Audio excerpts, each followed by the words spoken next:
Audi versus Hyundai. Seats of Michel Halder still holding on to the final podium position, and he shows his nose on the way into turn 1. Less than 3 minutes to go, plus 1 lap in this race. This could be absolutely critical for the championship title. Both of these drivers looking for their first TCR championship crown come the end of the Hockenheim meeting in 2 weeks' time. If you pull off an overtaking move, you are always inherently having a risk. And look at this, he's doing it again round the outside. The Audi, though, of Langeveldt is shrugging him off, having none of it. Look at Michel Halder back in the mix now in 3rd place as well. That was a brave move, and thought for a moment he was going to get through. So did he, I think, but it wasn't to be. And Langeveldt fends him off. The Dutchman fends off the German for now, ... because this race is not yet done. So you always take a risk when you try an overtaking manoeuvre, of course you do. But you've got to take some risks to win the championship. If he sits here in 2nd place and he doesn't go for it, then you can see the calculator, 4 points between the top 2, 8 points between the top 3. If he doesn't go for it and he ends up missing out by a few points, he'll rue the fact that he never tried the move at this meeting. Consequently, if he tries a move and it fails and it all goes pear-shaped, he's going to be kicking himself as well. So you've got to try to not think too much about the championship situation and points, and you've got to try not to be too safe, because the minute you go defensive and on the back foot, you invite trouble. And bearing in mind, there are 3 cars not far behind. Here he goes for the lead of the race, swings to the inside at the last second. He's going to outbrake himself, he's going to run wide, and he's going to lose the lead on the exit to the corner. Langeveldt gets him back. What a scrap this is between the 2 key championship protagonists. First and second they remain. Project, the leader of the championship coming into this race, is in 4th place. Michel Halder in between them in 3rd place. Well, he's had 2 big goes now. He got alongside on one of them. He got fully in front that time, but he always knew he was going to struggle to slow the car down because he braked so late for turn 1. Langeveldt knew what was coming and he let him go almost and said, right, you can go through. Will you now try slowing your car down? You're not going to do it, mate. I'll get back at the inside. That's what he did.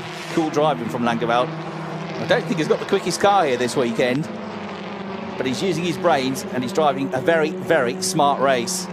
They both know how critical this is. They both know this championship is likely to go down to just a handful of points. You could almost see it being won by a point or 2, or even going on count back of race wins. It's that close this year. And Langeveldt knows that he cannot let that young German through. He cannot, if he wants to go into the finale as the championship leader. You get pole position, there's only 1 place to go, and that's the top step of the podium. But again, he's coming under threat, coming out of turn 12. The Hyundai gets his nose in front, they go across the line, and they're separated over the line by 48 thousandths of a second. But the outside line is here. Michel Halder is going to try and get onto the rear bumper of the Audi and squeeze out the German driver. Michel Halder goes for the inside line. There's the risk. It doesn't pay off. Michel Halder gets through to 2nd, but he fights back through turn 2 and back into 2nd place. Wow, what racing this is. And the top 6 are all bunched up together again. Langeveldt leads the way. Clock has ticked down to 0. This is absolutely thrilling stuff. They can't breathe down there watching the race. It's Langeveldt, though, back in front in the closing stages of this race. The clock having ticked down to 0 now. Across the line with Langeveldt 48 thousandths of a second behind at turn 3. Engstler was down to 3rd place, but somehow he fought back, and Luca Engstler back down the inside of Michel Halder, who really set that move up nicely into turn 1. She couldn't have done any more. It was the right thing to do, get onto the tail of the Audi, knowing that the Hyundai was going for the outside line. Is he going to have another go before the end of the race here? Breathtaking stuff. Every point counts towards this championship fight. Backmarker gets out of the way. Good stuff as they come down towards turn 11, and it's the next turn where he's going to have a big chance here. That's where he's been quicker than everybody this weekend. Luca Engstler, and he's gone through on the exit to the corner. The Audi slips back to 3rd. Oh no, disaster for Langeveldt into turn 12. The final turn. Luca Engstler in the lead. Michel Halder in 2nd place. Langeveldt has dropped to 3rd to 4th place. He's dropped down to 4th position as they go on to the last lap of the race.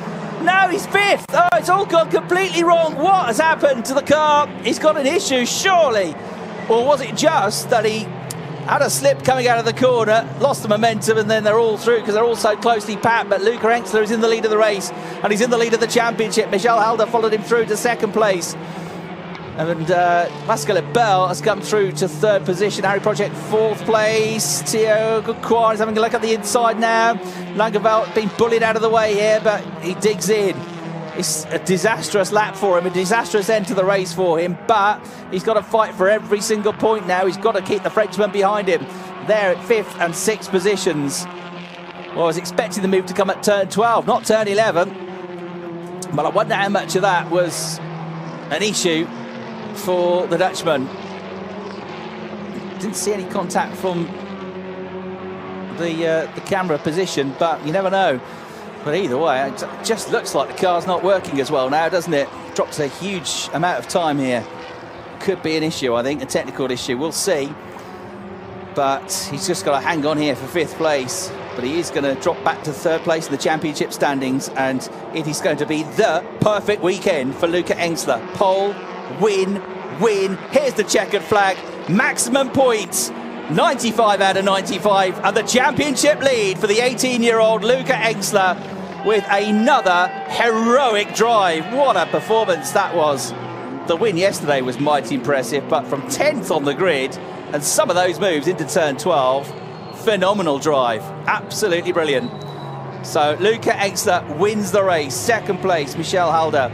3rd place for Pascal Lebel. 4th place, Harry Project. 5th place, a disheartened Langeveld. Right, it's a replay. All looks okay now. This is with a lap and a bit to go. Turns in okay. Back end of the car. Just gets out of shape there. I think something's gone on that. Just snapped away from him. Is it a suspension issue maybe? I can't... Or a slow puncture, I suppose it could be. But it just looked like the back right corner, corner of that car was not right. Pascal Lebel then made the then there was contact, which would have made things worse, compounded the problem. Pascal Lebel, that was how he got to 3rd place. He launched up the inside into turn 12 as the Audi was on the back foot. And the team cannot believe it. So close to a race victory for the Racing One team.